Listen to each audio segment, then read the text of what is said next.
everybody. We are here, and we're here with Miss Melissa Bowman.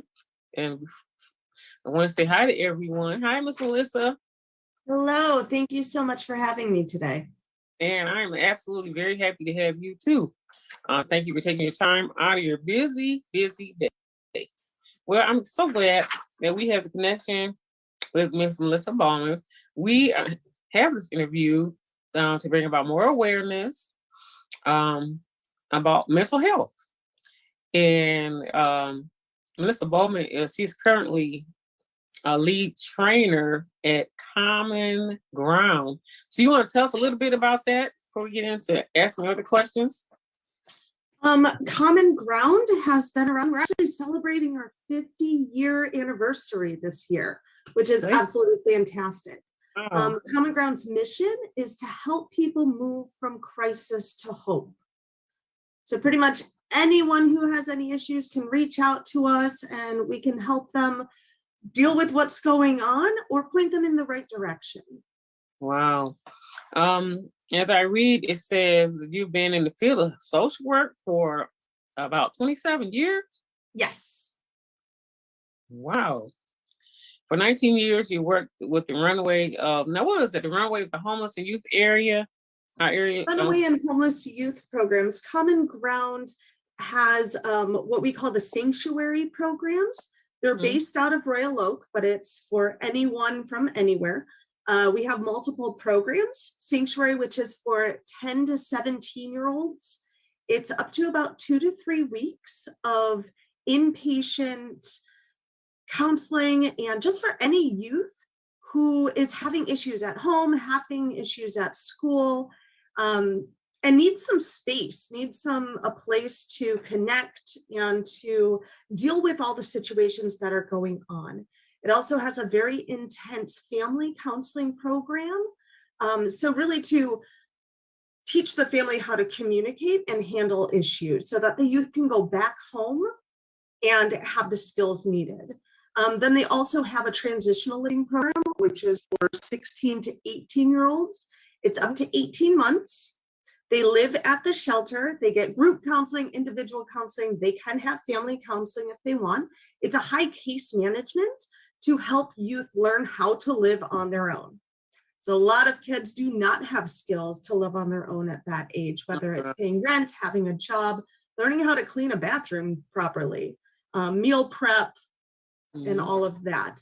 And then for those youth who are over 18 up to 23, we have what's called our graduated apartments program. And that's where we will help a youth get an apartment pretty much anywhere where their support system is. And there's still that high case management and group counseling and a bunch of supportive services to help the youth maintain and learn the skills needed for when they're done with that program to then live on their own successfully. Wow. So this is all through Common Ground? Yes. Okay, that sounds good. Also, it says that you're a trainer, so you train other people to work on the emergency hotlines and different things like that with you guys. Yes, right now I am the lead crisis intervention trainer with Common Ground. So I train all of our amazing staff and volunteers who answer our 24-hour resource and crisis helpline. Okay. I had a question about that as well. Is it okay that we give your number out right now while we're Definitely. in the middle? It's okay. Can we give the number out? The number is 24/7, 1-800-231-1127. Ooh. Yeah, 1127. Correct number. Okay, that sounds great. So wow, you have a lot of experience, and first we want to thank you for being there at Common Ground, and thank you with your skills. And I guess it does take some compassion, like a calling, for somebody to work in that field. So you work with youth, but do you work with like anybody that will call that's having an emergency, right? We will talk to anyone if they just need someone to talk to maybe bounce ideas off. If they are in a mental health crisis, maybe a domestic violence or suicidal thoughts, pretty much anyone at any time can reach out for support and connection. Wow. So that's pretty awesome. And do we so right now we don't need to do the location or anything, but we occasionally we like to give this number out just because somebody may be listening. The reason why we're doing this program is to bring about awareness if anybody is in any crisis at this time, so that they know that they can call you. There is somewhere to get some help. Um, there's a couple people that I've talked to that I was introduced to, and some people that I know. One of them are in a couple of them are in a real depressed state. They do take medication, but sometimes they hit a high, then they hit a real low, and so I guess with that situation, you'll be able to see if there is an issue. But what about people that might be going through some things? And I mean, are there any telltale signs, anything that might alert or alarm a family member, or that if somebody might be going through some type of crisis, especially if they're depressed or they're even maybe feeling suicidal? Yeah, there are warning signs that people can look for. When someone's reaching out and asking for help, is definitely connecting them with one of the crisis lines, whether it's the National Suicide Prevention Lifeline or Common Ground's Lifeline, or anyone's local crisis line is a great resource. And maybe just offering to sit on the phone with them while they contact and reach out for support, because there is help out there 24/7. Some warning signs is any drastic change in behavior. If someone normally has a regular routine of sleeping or eating, if there's a change in that, whether they stop eating or start excessively eating, or sleeping more than usual or less than usual. Okay. So there are lots of warning signs. Listening for feelings of hopelessness, helplessness, powerless. Wow. Oh, thank you very much. I know that I was speaking to another person the other day, and her son committed suicide. It was last year. And now, she said she knew something was happening, but I guess now she's feeling like maybe she could have done more.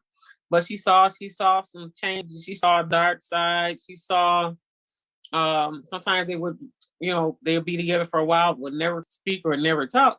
And so she felt something. So can you because we were talking about the other day, sometimes we're not brushing it off, but we might not understand how much of an emergency this really could be for someone. And so any inkling or idea or a feeling that you might have, I know you said that it's an emergency, you should go with it.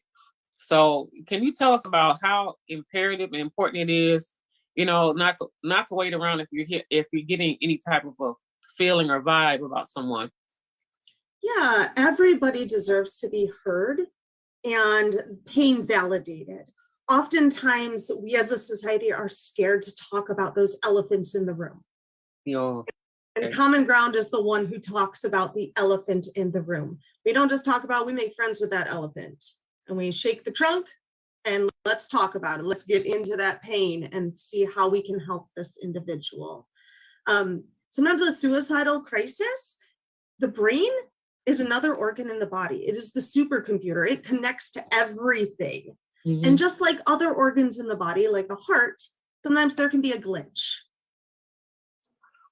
Sometimes there is warning signs of family history, just like we would look at for a heart attack, where we talk about these things and we have these conversations of what is your family history for heart issues. You go to the doctor for regular checkups. Similar with the brain, sometimes there can be issues that were ongoing or that we knew about, such as someone who has heart issues. Sometimes people can have a heart attack with no warning signs. Similar to sometimes the brain can have a glitch without any specific warning signs leading up to it. So anytime someone does have a heart attack or, a heart attack, you're instantly going to be looking for, what do we need to do? Do we need to call 911? Do they need to take certain medication? Do I need to take them to the hospital? When someone is having a brain attack, we need to look for and do those same things. Have that conversation with individuals about family history, and seek professional medical advice when needed. Thank you for that. Also, I wanted to highlight in our Christian community, I don't know how we can go about it, but I guess talking to you might be a first step. Because there was something that I saw that got me, it was on YouTube, and the gentleman, I don't know how to say his name, but he was talking about, I think a pastor had committed suicide, and he was a well-known pastor. He's not in the state of Michigan. Young guy, nice looking fellow with a family and one of the largest congregations. And next thing you know, we're hearing that he committed suicide. And everybody's, of course, spiraled into shock about that. So that prompted this conversation that our Christian community, how do we work with this? Because the Christian community, of course, believe that God can do all things, which I can say that. But at the same time, I believe that we need to find a balance between prayer is wonderful, but you can tell people that maybe they can join the two together. They need it. I feel like it'd be nice if the church had a team. If ministries had a team that do counseling, and then they take it further beyond that. So, do you have any advice for that? I like what you said. It's if you have a heart attack and people see you pass out or whatever, immediately they are going to call 911. They're going to try to get you to the emergency. So the same thing with the mental health issue. Is there ways that we can bring about awareness or connect into the ministries with you and other people? How do we even go about that? Well, Londen, you are doing it today just by actually breaking stigma and having this conversation, by creating this platform to open it up, to let people know it's okay and we need to talk about it. Similar to like diabetes, people are aware. Some people have that issue from a long time. Some people, it happens later on in life. Some people need medication. Some people don't need medication. Sometimes people need medication for a short period of time, and they're able to, through diet and exercise and doctor visits, able to maintain without. So just like the brain. Yes. Sometimes there's issues, sometimes there's situations, but we need to have this conversation. And when talking about religious communities, definitely prayer and commitment to that can definitely help with all of those issues. But just as if it was diabetes, sometimes we need to go to the doctors and the people who have been trained to deal with that. Wow. So is there any way, I don't know if I'm like a rebel or something, because everybody, they don't agree, and especially when you think about the power of God and everything. But I want to know, how can we get information or some kind of information into different places in the community for people to understand this better, because it seems to be happening a lot. And then you really hear about it when you hear about the stars, but then it's going on all the time. I'm pretty sure from your experience, you probably hear it a lot, what's going on. We don't hear a lot about it all the time, a lot of us, because we're not, unless it's someone of our loved ones. We hear it when we hear it on the news. We hear it when somebody famous might have committed suicide or something like that. But so, and maybe people don't want to talk about it, but I do, I'm trying to figure out how can we, like you said, we're doing it now, get information into people, like maybe somebody can go to a church and sit and just have a conversation with the community, like a community conversation about this. That's a fantastic idea. We work with multiple congregations, whether it's to come in and doing talks or trainings with members of the church or community, just on awareness and what are the signs and symptoms to look for.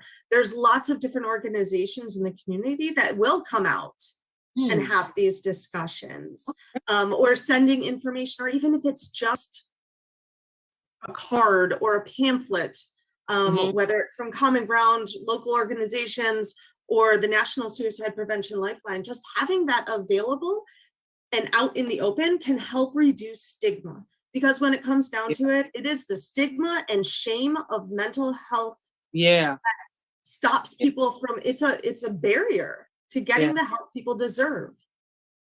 And that's very true. And then the other question, we're talking about other people, talking about them losing their loved ones, but what if a person themselves might be going through?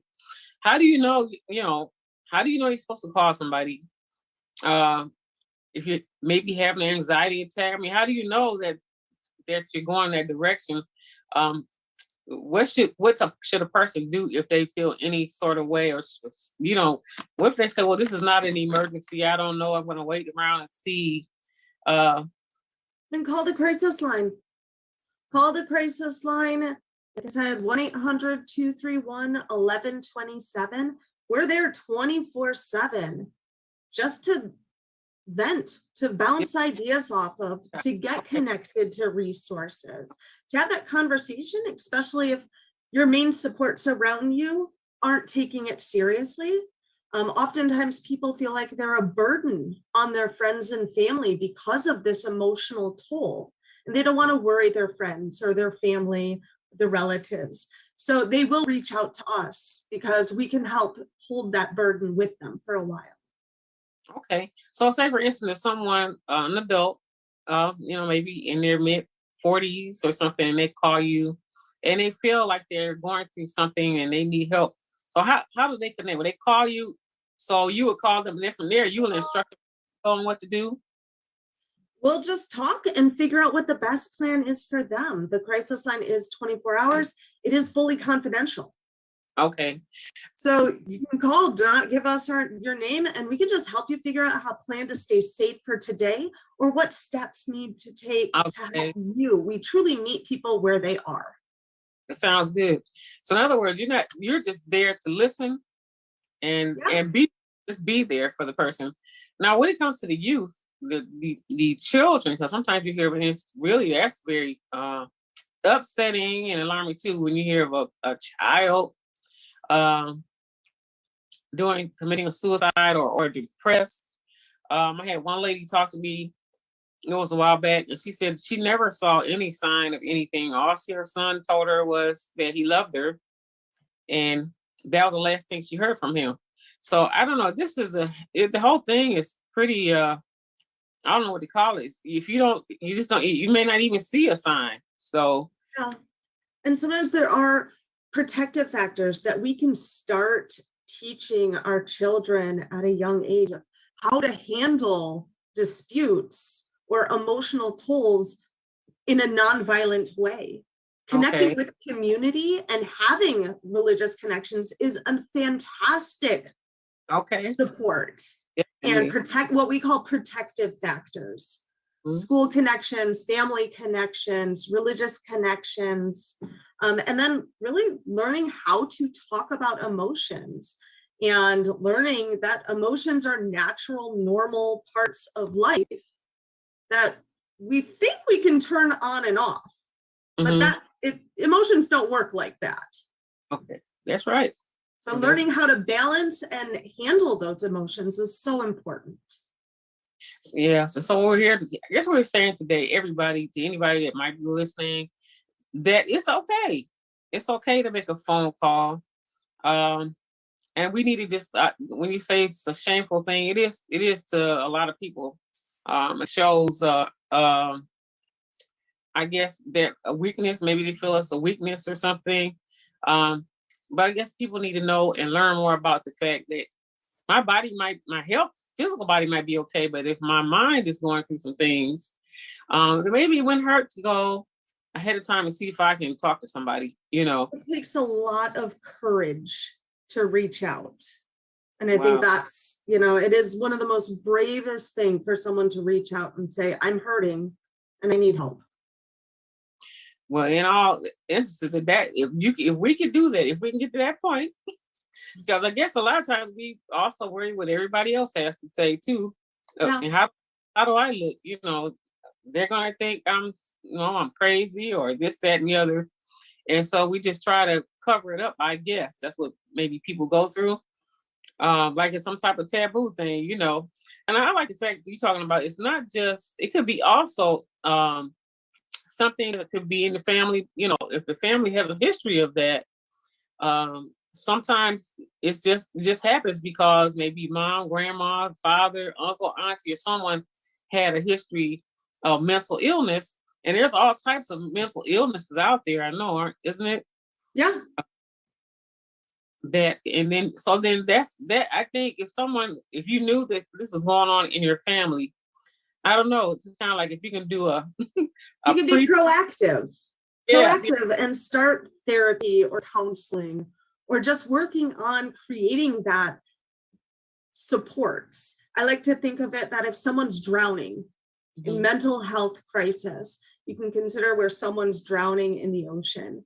And we need to remember that we can have life jackets. And these are conversations to have before. You know, where are your life jackets? What are things you can do all on your own without anyone else around? Is it journaling? Is it listening to music? Is it, you know, watching funny TikTok videos or YouTube videos? You know, what's something that you can do on your own to help handle what's going on? And then who's in your life boat? Who are your outside connections? Is it your clergy? Is it your relatives, your friends?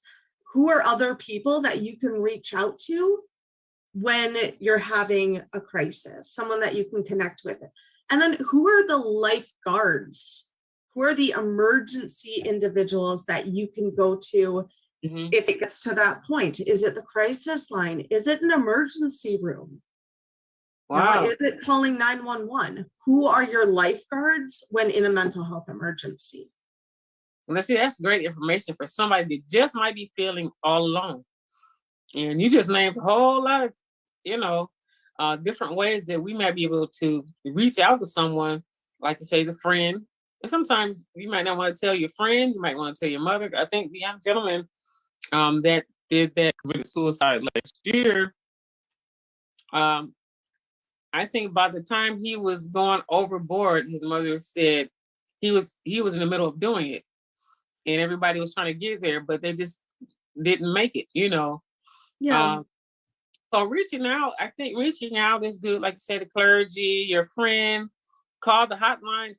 In other words, you're saying if you don't feel like you have anybody, you do have this 800 number that you can call. There's always someone. At any time you can call. I like the lifeboat situation where you got your life jacket. That means you have different, you know, and that just kind of opens up your mind and make us more aware of exactly maybe what we could do. Yeah. You know, instead of just, if you feel alone and just, you know, in morally internalizing everything so much to, you know, when you do that, it's just like things are ready to blow up. So it's nice to know that we can have outreach. It's nice to hear that it's okay. Try to encourage people that we have a situation. Let's not hide about it. Let's not try to cover it up. We have a toll-free number that we can call. Reach out to your pastor. Reach out to a friend. You know, and it's good to remember that people in a crisis don't always need advice. They don't need someone to tell them what to do or how to handle the situation. They just need someone to hear them, to sit by and say, you know what, this is hard. Wow, that's a big word right there, because I can imagine some people, you know, out of fear, if you know somebody's going through, then now you know you want to tell them what to do, and you might even get into the big lecture, you know. Yeah, I know I can lecture, you know, if it's your family member, but yeah, that's a touchy situation. Yeah, that you don't want to press the wrong button there. It can be very difficult when it's someone that we care about deeply, who's close to us, because we want to just protect them and tell them it's going to be okay. But the reality is sometimes it's not. Yeah. And that's where you can say, you know what? I want to help support you. How about we call the crisis line together? Yeah. Okay. And it's still that way. They still won't feel. They still feel like someone's holding their hands with them. And actually, we're keeping our mouth out of it, like all the other chatter that they don't really need to hear at that time. And just sometimes people just do need to vent, you know. And so I imagine you all probably hear people talking about everything, venting, all, and then perhaps when they get finished, they will feel better. And then maybe oftentimes individuals who are having a suicidal crisis, they just need to be connected and heard. And a lot of times there's those feelings of isolation that no one else understands. And sometimes giving advice can be taken in as judgment and make the person feel less connected and more isolated. Yes. So by calling the crisis line, we can truly hear them and meet them where they are and help them feel not as alone. Wow, that's awesome conversation. Also makes you think, like, if you're feeling like that, somebody's lecturing you, almost like you're getting pushed around, maybe a little bit, you feel like somebody's bullying you, maybe, if you're already feeling sensitive like that, So this is all very interesting. I would like to get some literature. Maybe, I don't know how to, maybe you can tell me where I can get it online directly, and then we can talk. The National Suicide Prevention Lifeline website has amazing resources, as well as the American Foundation for Suicide Prevention. There's a chapter in Michigan. They have amazing resources for individuals who are having thoughts of suicide or in a suicidal crisis, as well as how to support a friend or family member. Then there's also support groups locally throughout all of Michigan for anyone who has lost someone to suicide, a Survivors of Suicide Loss support group. Common Ground does have one also that meets the first and third Monday of the month over Zoom, which helps a lot of individuals. Okay. So anybody can probably, they all be able to link into that and listen? No, that is only for individuals who have lost someone to suicide. We don't allow anyone just to come in and listen. It's only for survivors. So that, I know that number. So if I knew somebody, would I just have them call your direct number, Common Ground?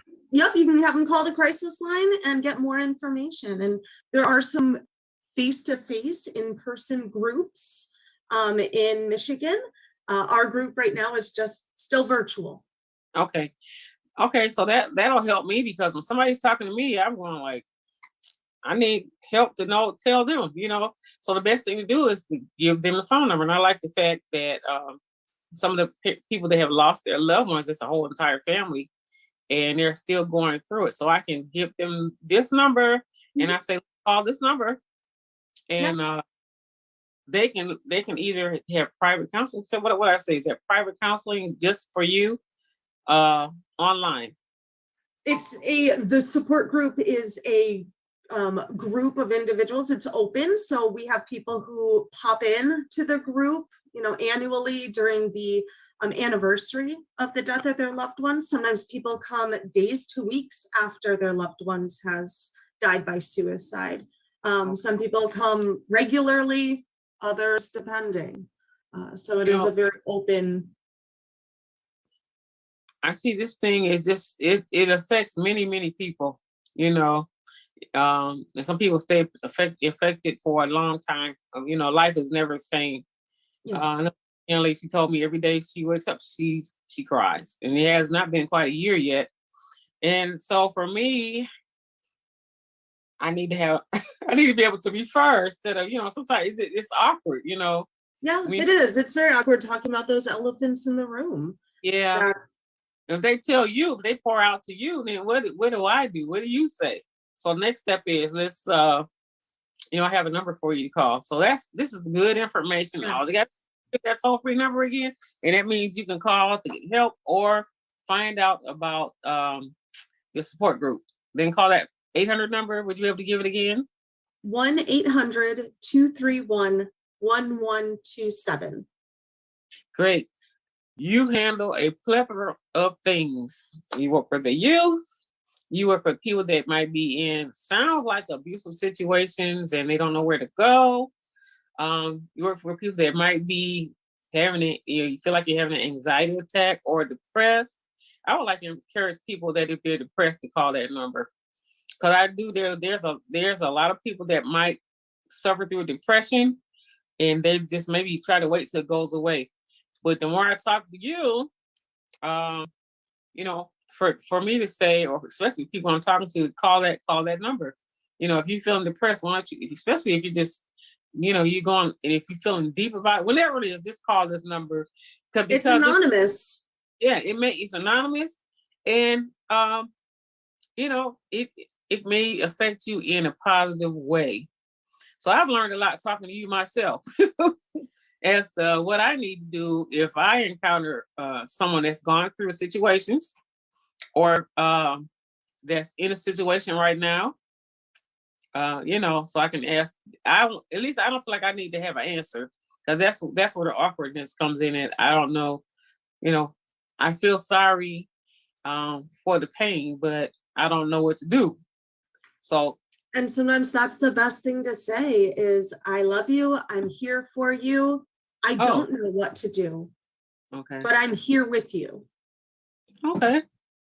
Well, see, we're getting counseling on the spot ourselves. So it's like, this is educational and informational, and it just brings about awareness. So I hope that somebody that watches this will watch it and learn like I'm learning. Breaking that stigma, London. Breaking the stigma, for real. I really appreciate your time, Melissa. I hope that we can talk again. We have talked about earlier, and I guess we'll talk about it some more. Maybe you coming back, or maybe if you have something that you would like to put together that you want to do after we talk, get approval for you to do something, maybe on a monthly basis or something, so we can just keep learning. Like you say, break the stigma. Who knows? Somebody might catch them right in time. It's okay. I'm getting to recall this number. If we get used to being able to talk like this, then that will help everybody.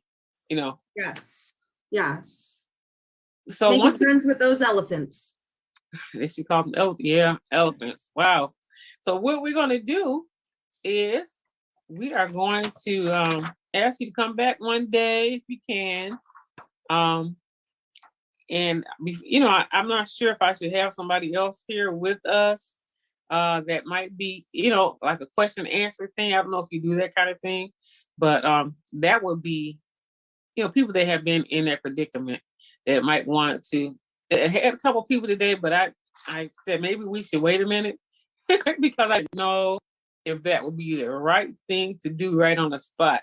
So maybe we can talk about that later, but now you're well-read, trained, and experienced, and you seem very calm and comforting. So I think you can handle a question or two from other people. So is there anything that you would like to say to the community before we all go and, tell them once again, how they can get in touch with you? The hotline. Common Ground Resource and Crisis Helpline is open 24/7. We help people move from crisis to hope. Reach out if you just want to talk about how to help someone that you care about. The number is 1-800-231-1127. Everybody deserves support and to be heard. No matter who you are. Children, adults, seniors, men and women, boys and girls, anybody, everybody. This is for everyone. So Melissa, thank you. God bless you for, man, you have a serious mission, a serious job, and you are the right person. So we thank you so much for being there for all of us. And thank you for taking time just to talk to me and for whoever else is going to see this in our social medias. I'm sure somebody's going to get some help because I learned a few things while I was talking to you. So you broadened my awareness, you broadened my knowledge, and then now I feel like I might, if I encounter a conversation, then I can tell them what to do. I can give them your number. Give them the number. Wonderful.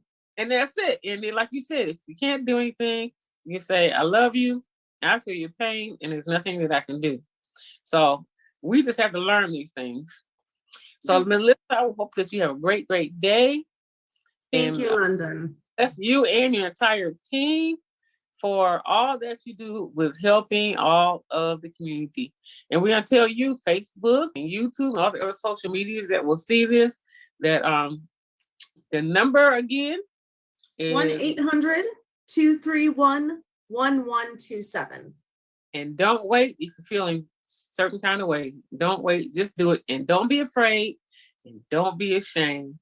Thank you so much, Melissa. You have a great, great day. Hold on. London.